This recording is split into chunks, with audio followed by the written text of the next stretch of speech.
আসসালামু আলাইকুম, কেমন আছেন সবাই? আশা করি সবাই ভালো আছেন। তো আজকে নতুন একটা ভিডিওতে আপনাদের সবাইকে স্বাগতম। তো আজকে মূলত এখন আমরা যাবো হচ্ছে ড্রোন উড়াতে। এই যে আমাদের ড্রোন পৃথিবী আছে, তো উড়াতে যাওয়ার সময় কেন আজকে এই ব্লগ ভিডিওটা বানাতে যাচ্ছি সেটা আমি আপনাদের সামনে উল্লেখ করতেছি। সেটা হচ্ছে গতকাল আমি একটা সমাবেশে আমার ড্রোনটা উড়াইছিলাম। তো যখন হাইট ছিল 30 মিটার, সেই সময় আমার ড্রোনটা হচ্ছে ডিসকানেক্ট হয়ে যায়।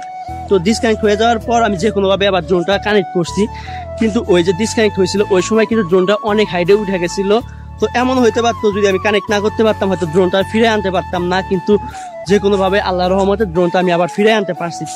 কিন্তু আমার টেনশন সেই সময় থেকে বৃদ্ধি পেয়েছে যে যদি আবারও ড্রোন উড়াইতে যাই, যদি আবারও ডিসকানেক্ট হয়ে যায় তাহলে কি হতে পারে।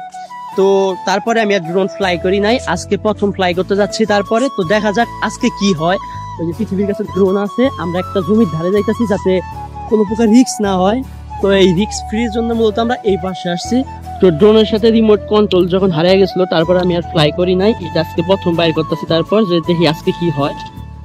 তো দেখা যাক আজকে কোনো প্রবলেম হয় কিনা। যদি আজকে প্রবলেম হয় তাহলে কিন্তু আমার রিপেয়ারের জন্য আবার যোগাযোগ করতে হবে। আর যদি আজকে কোনো প্রবলেম না হয় তাহলে ভাবতে হবে যে সেদিন কোনো একটা যান্ত্রিক ত্রুটি ছিল। তো একটা ফ্লাই করে নেই, যদিও প্রচুর পরিমাণে বাতাস এখন। তো উড়ে দেখি আগে যে কি হয়। পৃথিবী আছে, পৃথিবী মূলত আজকেরই এখনকার ক্যামেরাম্যান। আর দেখা যাক আজকে রিমোটের সাথে ডিসকানেক্ট হয় কিনা। যদি আজকে কোনো কারণে ডিসকানেক্ট না হয় তাহলে তো আলহামদুলিল্লাহ।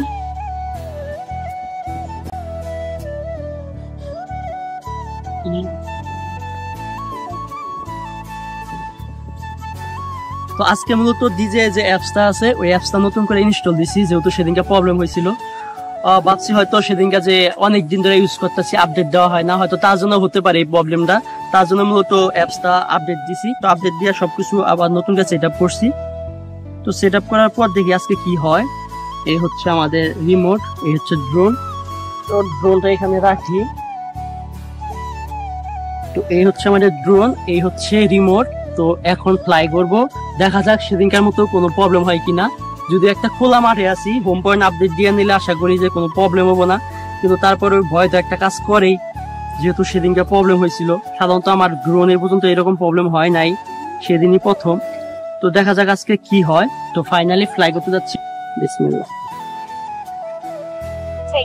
তো এখন আমরা টেক অফ করবো। তো ড্রোনটা আমরা টেক অফ করে ফেলছি, যদিও অনেক বাতাস, কিন্তু এখন পর্যন্ত সবকিছু ঠিকঠাক। আপনারা দেখতে পাচ্ছেন সুন্দর একটা ভিউ। এখন কিন্তু আমি আমার বাড়ির পাশে আছি, একটা খোলা মাঠে আছি। দেখতে পাচ্ছেন কত সুন্দর লাগতেছে, আমাদের এলাকাটা ঠিক কত সুন্দর। আজকের এই ভিডিওর মাধ্যমে কিন্তু আপনারা সেটাও দেখতে পারবেন। মাত্র ধান লাগাইছে, তার জন্য অন্যরকম সুন্দর লাগতেছে। এখন পর্যন্ত কোনো প্রকার সমস্যা হয় নাই, বা ডিসকানেক্ট বলেন যেটা, সেটা হয় নাই। যেহেতু এখন পর্যন্ত ডিসকানেক্ট হয় নাই, আশা করি যে ডিসকানেক্ট হবে না। দেখেন এখন কিন্তু পুরো একটা পাহাড়ি অঞ্চলের মতো লাগতেছে, মনে হচ্ছে যে হয়তো কোনো একটা পাহাড়ি অঞ্চলে আছি আমি। যদিও এটা পাহাড়ি কোনো অঞ্চল না, এটা আমাদের নিজেদের গ্রাম। পাখির চোখে আমাদের গ্রাম কত সুন্দর আজকের এই ভিডিওর মাধ্যমে কিন্তু আপনারা দেখতে পাচ্ছেন কত সুন্দর লাগতেছে। তো আমি একটু সাইড দিয়ে দেখাই আপনাদের। অসাধারণ একটা গ্রাম বলতে পারেন, শুধু আমাদের গ্রাম না, বাংলাদেশের প্রতিটা গ্রামই কিন্তু সুন্দর, শুধুমাত্র যদি আপনি ভালোভাবে দেখতে পারেন। বিশেষ করে পাখির চোখে দেখতে আমাদের এই পুরো বাংলাদেশই অসাধারণ সুন্দর। তো ওই যে ওইদিকে দেখতে পাচ্ছেন, ওইদিকে আমাদের মাদ্রাসা রয়েছে, এছাড়াও বেশ কয়েকটি পুকুর আছে সারি সারি, যার জন্য এখানকার সৌন্দর্য অসাধারণ লাগে। তো আমরা একটু সেদিকেই যাব, দেখি কেমন লাগে। যদিও অনেক বাতাস, অনেক পরিমাণে বাতাস আজকে উপরে, কিন্তু এই বাতাসকে বেদ করে আমরা এগিয়ে যাচ্ছি। আর আলহামদুলিল্লাহ, তো ড্রোনটা এখন পর্যন্ত কোনো প্রকার প্রবলেম করে নাই। এখন আমরা কিন্তু প্রায় 200 মিটার দূরে আছি।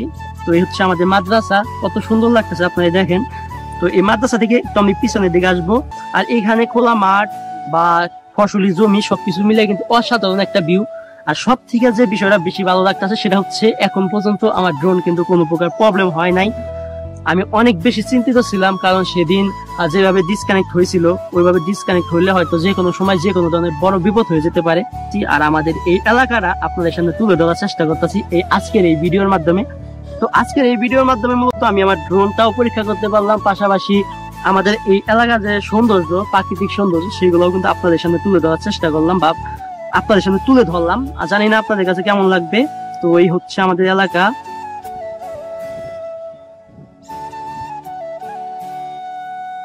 আজকে উপরে অনেক বেশি বাতাস, যেহেতু ড্রোনটা আমার রিক্সে আছে, আর তার মধ্যে একটা কারণ হচ্ছে যেহেতু সম্প্রতি ডিসকানেক্ট হয়েছিল, তাই আমি আজকে এতটা ফ্লাই না করি। অলরেডি কিন্তু আমরা 3 মিনিটের বেশি ফ্লাই করে ফেলছি। আর বাতাসের চাপ সেটা আর কি বলবো, অত্যাধিক বেশি। কিন্তু এই আজকে আমি আমার ড্রোনটা ফ্লাই করে দেখাইলাম, যেহেতু একটা প্রবলেমে পড়ছিলাম যে ডিসকানেক্ট হয়ে যাওয়ার। তো সেই ডিসকানেক্ট হওয়ার প্রবলেমটা আপাতত সলভ হয়েছে, আলহামদুলিল্লাহ, কোনো প্রকার সমস্যা নাই। ও ভাই, জমিগুলা যা লাগতেছে ফসলি জমি সেই। তো আমি বেশি দূর যাবো না, যেহেতু বাতাস প্লাস ড্রোনের একটা রিমোট কন্ট্রোলের সমস্যা ছিল, যেহেতু সলভ হয়েছে, তারপরে একটা ভয় কিন্তু থাকেই। তারপরে অলরেডি কিন্তু আমি 200 মিটার গেছি গিয়ে। তো ফাইনালি আলহামদুলিল্লাহ আমার ড্রোনে কোনো প্রকার সমস্যা নাই। যে সমস্যাটা মনে করছিলাম, খুবই চিন্তিত ছিলাম, সেই সমস্যাটা আপাতত নাই, আলহামদুলিল্লাহ। তো ড্রোনটা এখন নামায় ফেলি, আর এই ভিডিও এখানে শেষ করতে যাচ্ছি। ভিডিওটা হয়তো অনেক বড় হবে, আর বড় হওয়ার কারণ হচ্ছে পুরো প্রক্রিয়াটা আপনাদের দেখালাম, আর আমাদের এই এলাকার যে সৌন্দর্য সেটাও আপনাদের দেখানোর চেষ্টা করলাম। সবকিছু মিলিয়ে যা করতে চাচ্ছি সবই হয়েছে। তো আলহামদুলিল্লাহ একটা পাখি কিন্তু অলরেডি আক্রমণ শুরু করে দিয়েছে আমারে। তো যেহেতু পাখি আক্রমণ করছে সেহেতু আর উপরে রাখা যাবে না। এই পর্যন্তই আজকের ভিডিও। আশা করি সবার ভালো লাগছে। সবাই ভালো থাকবেন, সুস্থ থাকবেন। আসসালামু আলাইকুম।